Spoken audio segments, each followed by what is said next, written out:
Hi, I'm Daniel Chapman. I'm the projection designer for Madama Butterfly. My background, I grew up in New Mexico, so I actually started out there and did a lot of dance as a designer, and then I moved to the East Coast, went to graduate school, and did a lot of experimental theater and different things along that line. I actually came to projections by way of educational theater. I was a professor out at Western Illinois University, and we started doing some research for some dance pieces for interactive, really interactive content for a piece, and we wrote our own software and kind of developed a kinetic environment, and that's how I became actually a projection designer. I mean, I think that getting excited about Butterfly in general, I think it's one of the stronger operas musically. It's really accessible, which is why I think companies like to perform it. It typically sells really well because of that. It's also a really powerful story. I think that just fundamentally Butterfly is one of the great operas in that it has really relatable characters. It has kind of grand gestures in Butterfly's character specifically, and kind of how mature she is for a character that's supposedly 15 years old.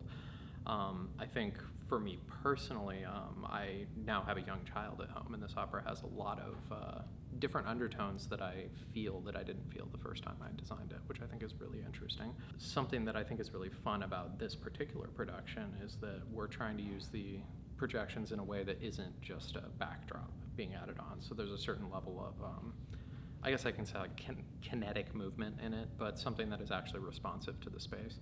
So we're doing a little bit of projection mapping and trying to use it in a way that isn't just replacing a painted backdrop. And I think that's just far more exciting.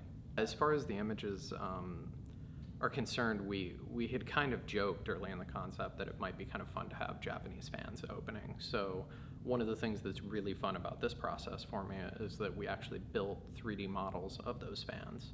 And they're animated in the production. So the goal is to actually use those as kind of a layer in the backdrop to give some context for the scene and then have some scenery behind that.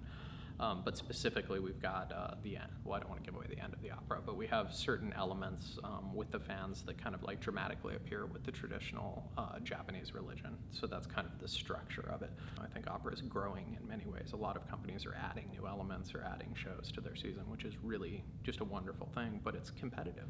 There's a lot of designers, and to be able to work at this level is really, it's just, honestly, it's an honor. So I'm really happy to be here.